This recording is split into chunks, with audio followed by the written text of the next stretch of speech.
హర హర మహాదేవ.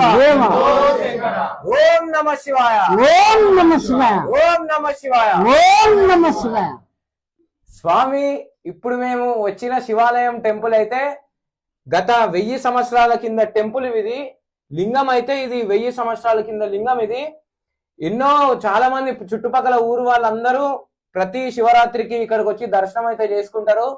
మన ఫారెస్ట్ కి లోపల ఉంటది ఇది శివాలయం టెంపుల్ అయితే. మీరు ప్రతి ఒక్కరు ఎంట్రీ అయితే దీనికి ఉన్నది. ప్రతి ఒక్కరు వచ్చి దర్శనం చేసుకోవాలని కోరుతున్నాను. కావాలంటే ఈ శివాలయం గురించి గూగుల్లో టైప్ చేయండి, మీకే దాని విషయం ఎంత పురాతనమైందని చెప్పి మీకు తెలుస్తుంది. ఎంట్రీ అయితే ఉందండి దీనికి. అందరూ భక్తులు వచ్చి దర్శనం చేసుకోవాలని మనస్ఫూర్తిగా కోరుకుంటున్నాను. ఇప్పుడు మన స్వామి మాట్లాడతారు. చాలా ఏండ్ల నుంచి ఈ గుడిని దర్శనం చేసుకొని ఎన్నో పుణ్యాలు చేసుకున్నాడు స్వామి. అయితే మాట్లాడు స్వామి. శివాలయం గుడి ఇక్కడ ఉన్నది. దగ్గర నేను 60 ఏళ్ళ పుణ్యం. మా తాతలు ముత్తాతలు మొత్తాన్ని గొర్రె మేపుకొని బర్రె మేపుకొని బతికిరు. ఈ ఫారెస్ట్ ఎప్పుడు వచ్చింది?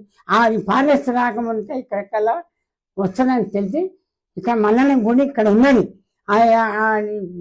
గుడికి రాయి తీసుకపోయి కింద గుడి కట్టుకున్నాం.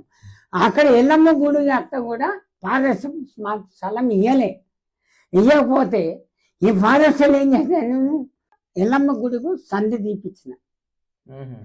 అది దగ్గర 1000 సంవత్సరాల గుడి. ఇక్కడ పెద్ద గుడి. అక్కడి నుంచి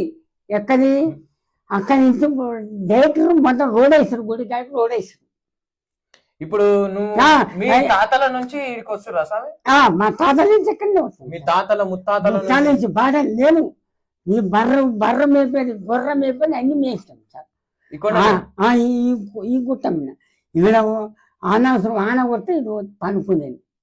అది ఉండడం అక్కడ సేదవైంది. ఇంకోటి సేదవై. ఇప్పుడు మనం నరసింహస్వామి దగ్గరికి వెళ్తున్నాము అంటే మనం వ్యూ పాయింట్ కి కనిపించేది కాకుండా ఇంకొక నరసింహస్వామి నిజంగా ఇక్కడ వెలిశారు అని చెప్పి ఆనవాళ్ళు ఉన్నాయని స్వామి అయితే చెప్పడం అయితే జరిగింది.